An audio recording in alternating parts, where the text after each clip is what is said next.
আমি গিয়ে কমপ্লেন করছি, আরে ভাই আমার নাম তারেক লিখে দিয়েছে বারেক। আনফর্চুনেটলি বা ফর্চুনেটলি আলহামদুলিল্লাহ আমার পক্ষে খুব ইজি হয়েছে কাজটা করতে। আমি অস্বীকার করছি না, তো আমি স্বীকারই করছি আপনাদের সামনে।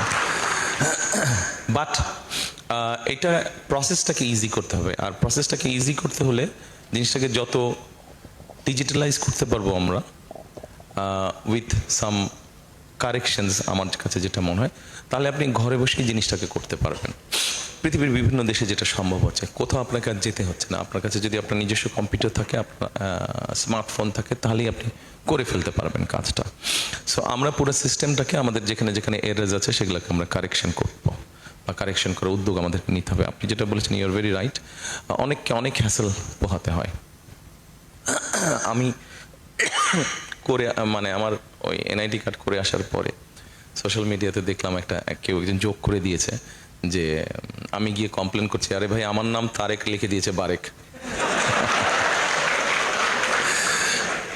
আচ্ছা, তো আমার কাছে যেটা মনে হয় যে সিস্টেমটাকে আমাদের ইজি করতে হবে আর মোর ডিজিটালাইজ করতে হবে। যদি আমরা ডিজিটালাইজ করি, ইন দ্যাট কেস কারাপশন বা যেগুলো সমস্যা আছে সেগুলো অনেকাংশে কমে আসবে। এটা গেল একটা।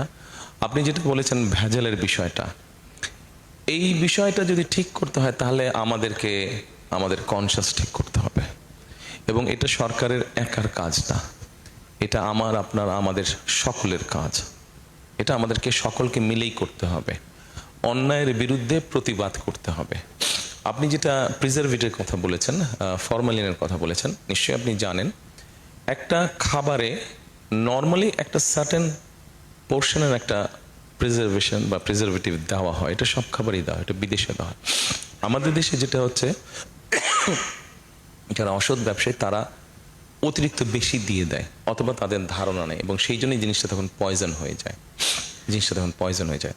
তো আমাদেরকে মোট কথা এই জিনিসটাকে যদি বেরিয়ে আসতে হয়, এখানে আমাদের সবাইকে এগিয়ে আসতে হবে। একটা বিষয় আমি আপনাদেরকে বলি, সেটা হচ্ছে একটা দেশ কিন্তু শুধু একটা সরকার গড়ে তুলতে পারে না। একটা দেশকে সকলে মিলে গড়ে তুলতে হয়। আপনার নিজের ফ্যামিলিতে যেগুলো রুলস রেগুলেশন ট্রেডিশন আছে, ঐতিহ্য আছে, শুধু কি আপনার বাবা এবং মা মিলেই কি সেটা ঠিক রাখতে পারে? না। আপনাদের প্রত্যেকের, আপনার যত ভাই বোন আছেন, আত্মীয় স্বজন আছেন, আপনাদের প্রত্যেকের পার্টিসিপেশনই কিন্তু আপনার ফ্যামিলির ট্রেডিশন বা ঐতিহ্য বা যা রুলস রেগুলেশন আছে সেগুলো আপনারা ঠিক রাখেন।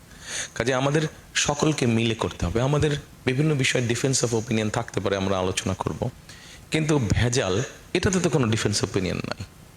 আমরা সবাই নির্ভেজাল খাদ্য খেতে চাই, এরপরে তো কারো কোনো মতামত, এখানে রাজনৈতিক কোনো ডিবেট নেই, এটা একটা নর্মাল ব্যাপার, প্রত্যেক মানুষের চাহিদা। কাজে এরকম যেগুলো বিষয় আছে, এখানে সকলকে এগিয়ে আসতে হবে। সরকার উদ্যোগ নিবে, সরকার বিভিন্ন সময় বিভিন্ন ব্যক্তিকে দায়িত্ব দেয় যারা এরকম র্যান্ডমলি চেক করে। আপনাদের মতন ইয়াং যারা আছে তাদেরকে এগিয়ে আসতে হবে, ওই সকল ব্যক্তিদেরকে যারা সঠিকভাবে কাজ করছে তাদেরকে সহযোগিতা করা।